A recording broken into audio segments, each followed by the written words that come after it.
Captain Kyle Roberts, commanding officer of the deep space carrier Avalon, watched his bridge with calm anticipation.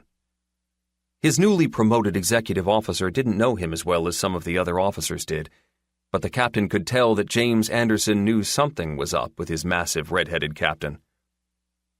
Anderson was reacting exactly as a good XO should when his captain was up to something, Kyle noted, slowly and unobtrusively going around the bridge to check in on the crew at each station.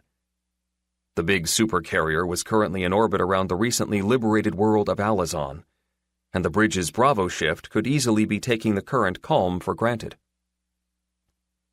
The fleet commander was less unobtrusive than he likely thought he was, but that was a lesson that Kyle would provide gently once the current exercise was over.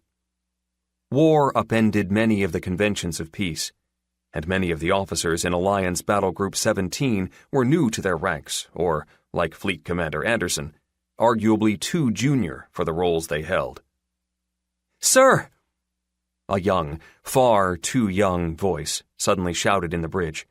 "We have Alcubierre emergencies, multiple ships." "How many contacts?" Anderson snapped, visibly dropping into his old tactical officer role before restraining himself and allowing his replacement, Lieutenant Commander Jessica Shua, to continue her report.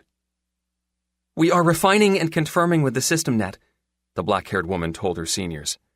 "I have 8 contacts, all in the 12 million ton range. We'll resolve volume as they get closer." "Older ships," the XO murmured aloud. "Any radio IFF or QCOM arrival alerts?" Kyle asked Shua directly. Friendly ships would normally send an alert ahead via the quantum entanglement communicators available on any starship. "Negative, sir," she replied crisply. A moment later, the flashing questionable contacts on the tactical plot turned to bright red. "Flag has designated them as potential hostiles, bogies 1 through 8. "Any orders from the Admiral?" he asked, turning to the communication officer on duty. "Negative, sir." "Vice Commodore Stanford is running the CSP with 2 squadrons of Falcons, sir," Anderson pointed out.